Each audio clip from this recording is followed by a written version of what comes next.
Seventh grade, how are you? So if you are watching this, that means you have already opened up the practice problems in the Google Doc, and you are doing them along with me as I go through them. Do not just watch the whole video and then go back. Why don't you listen to me talk about number one, press pause, and then go do number one, and then come back for number two, number three, and number four. There's only 4 problems, so take your time.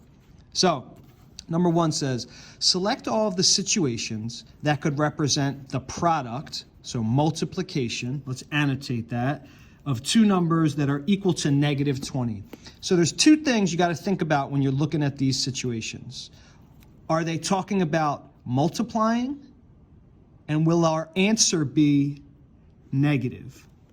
So for instance, the change in bank balance if a person spends.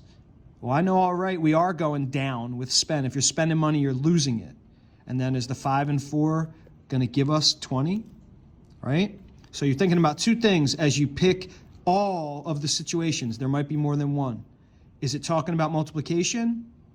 And is it going to give us negative 20? Negative 20, okay? Press pause and finish this. Okay, you're back. Which statement can be represented by 6 1/4 or 6.25 times 9. So again, we're looking for which of these situations is representing multiplication of these 2. Let's just look at A together. Francesca buys a hat for $6.25 and gloves for $9. How much does she spend? Well, that's not multiplication. She buys the hat for $6.25 and gloves for $9. That would be addition. So I know this is not representing 6.25 times 9. You have to figure out which one does. There's only one of them that represents this. Press pause and finish this question before you move on. Okay, you're back. You did number 1 and number 2. Great. Let's look at number 3. Which of the following equations is true? And that means in which of these is what's on the left-hand side equal to what's on the right? So for instance, let's just look at E.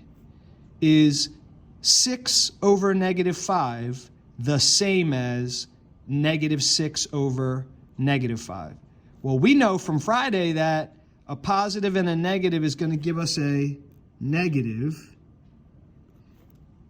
A negative and a negative is going to give us a positive. So even though the numbers are the same, these are not equal to one another. You have to figure out which of these are equal to one another. Press pause, finish number 3, and then come back. Oh my goodness, you made it to your last question.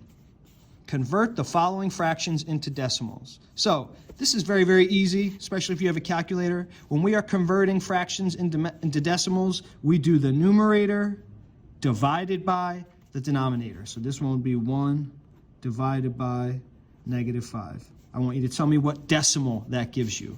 So numerator divided by denominator, numerator divided by denominator, and so forth.